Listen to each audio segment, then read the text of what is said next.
Bonne année 2024, c'est avec un simple bonjour et une vie encore plus belle que TF1 décide de tout miser pour cette rentrée de janvier 2024, mais est-ce qu'un petit plus suffira? Élément de réponse tout de suite dans votre rendez-vous du dimanche, bienvenue dans le TV 168.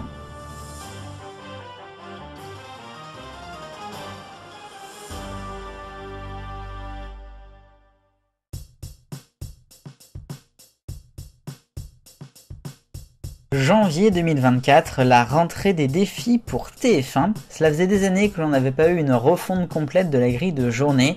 Alors à partir de demain, il y aura deux grandes nouveautés sur la chaîne.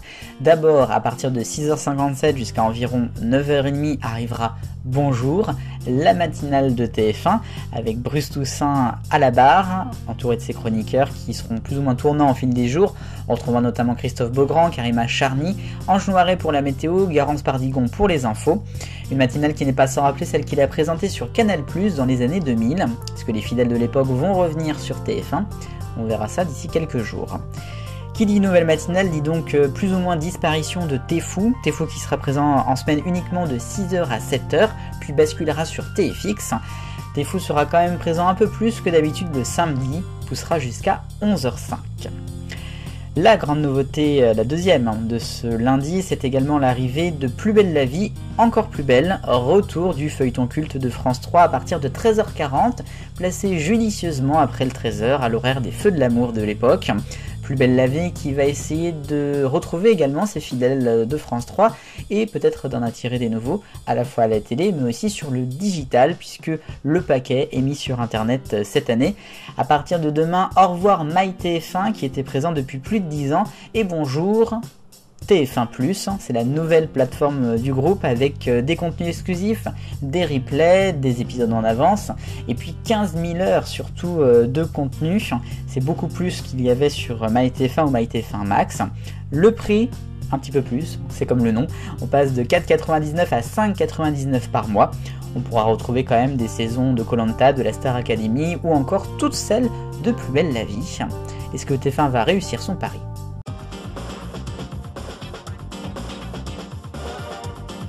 La question 168, je vous ai demandé la semaine dernière comment la télévision parlait des Jeux Olympiques de Paris 2024, trop, moyennement, pas assez. Vous avez été presque 200 à voter, merci beaucoup. Et selon 66% d'entre vous, ils en parlent trop à la télévision, moyennement ensuite. Et puis après, les JO, c'est quoi ? La nouvelle question, je viens d'en parler dans la une. Bonjour, la nouvelle matinale de TF1. Alors, ça sera un top ou un flop ?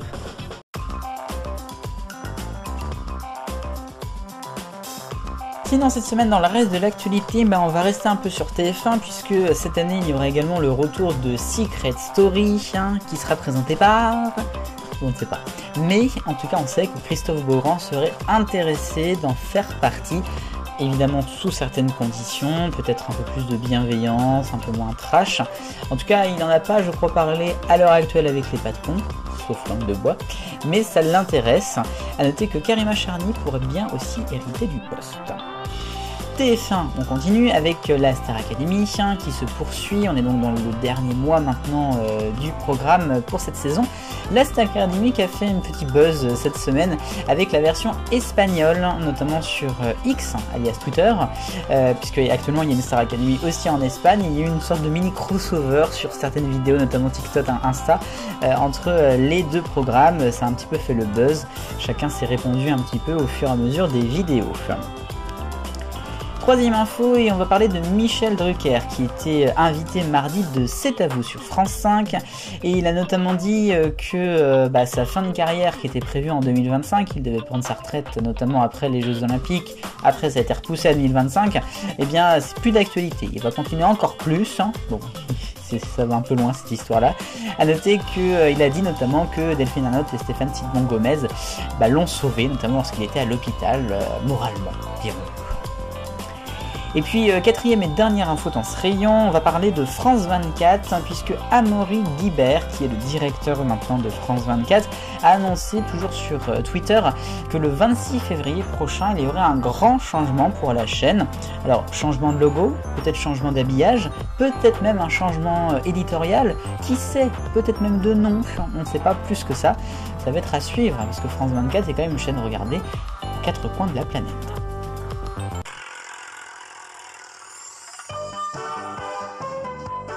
Focus à l'étranger, partons au Royaume-Uni puisque hier soir ITV a diffusé la nouvelle version de la roue de la fortune, The Wheel of Fortune.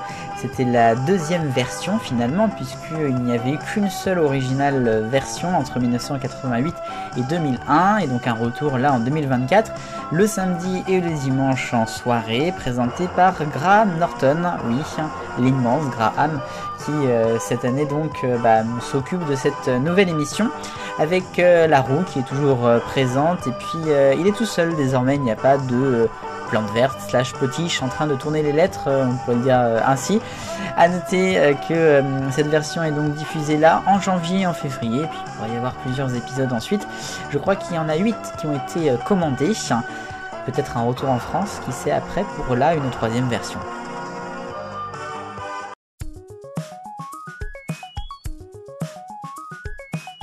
Méga arc-en-ciel des audiences aujourd'hui, avec d'abord les audiences de la semaine et en rouge chez M6, un doc sur les restaurants samedi dernier en prime qui n'a fait que 808 téléspectateurs. En orange, la même chaîne avec Lego Masters et la saison se termine en grande baisse, 1 300 000, c'est l'orange mardi soir.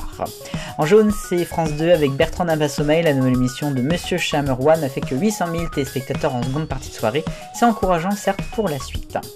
Ensuite, TF1 est en vert avec la quotidienne de la Starac qui bat son record de saison mercredi à plus de 2 millions de téléspectateurs. Et ensuite c'est France 2 pour le reste, alors en bleu clair, The Floor, à la conquête du sol, la nouvelle émission de Cyril Ferraud a fait 3 200 000, énorme lancement. En bleu foncé, c'est Prodige, la finale est en hausse sur une semaine avec 3 400 000, 18,7% de part de marché. Et puis France 2 est en violet avec la grande soirée du 31 de Paris en presque direct, 4 millions de téléspectateurs avec un pic à 8 millions à minuit. Les audiences de décembre maintenant. TF1 est un petit peu en hausse, France 2 un petit peu en baisse, ça notait une grande hausse de France 3, M6 sombre à 7,6% de part de marché. Derrière on a France 5, TMC, C8, à noter ex-aequo BFM TV et CNews qui sont donc à 2,6 chacune, attention. Ensuite baisse de W9, remontée de TF1 série film à 2%. Sur la dernière page, je n'ai qu'à signaler une toute petite hausse de Gulli, mois de décembre oblige. Mais le plus important, ce sont les audiences globales pour l'année entière 2023. TF1 est donc première avec 0,1% de baisse.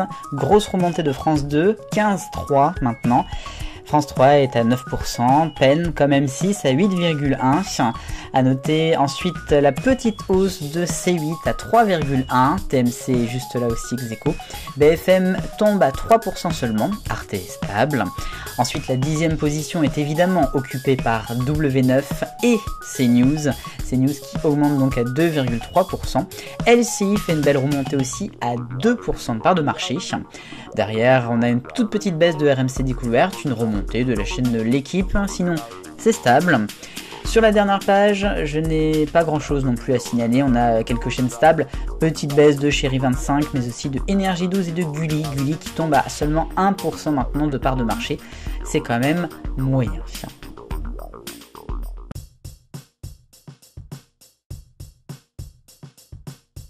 Et enfin, qui dit nouvelle année, dit grand changement, il n'y a pas que pour TF1 mais aussi pour M6. C'est un petit peu en catimini que ça s'est fait puisqu'on en a très peu parlé, mais la fin d'année 2023 a vu le départ de 2 animateurs cultes de M6 Boutique. Il s'agit de Pierre Dostel et Valérie Pascal qui sont sortis par la petite porte. On ne sait pas vraiment dans quelles conditions, si c'est d'eux-mêmes, si c'est un licenciement, si c'est une retraite. En tout cas, ils sont partis et ont été remplacés depuis cette semaine à la barre de M6 Boutique par Laurent Artufel, qui n'est pas un inconnu, avec également Charlotte Rosier. Cette émission M6 Boutique pourrait être en péril, puisque comme le téléshopping de TF1, l'émission pourrait disparaître d'ici quelques années, avec le grand groupe qui a racheté le téléshopping en France, ce groupe espagnol, qui pourrait bien tout virer. On suivra ça, en tout cas c'est un changement donc pour M6. Ainsi va la télévision en ce dimanche 7 janvier 2024. Je vous ai conté la vie de notre petit écran qui est devenu grand depuis les 168 dernières heures. La suite, je vous la raconte dimanche prochain. Merci d'avoir regardé, vive le bonheur, on est tous des millions de copains, salut.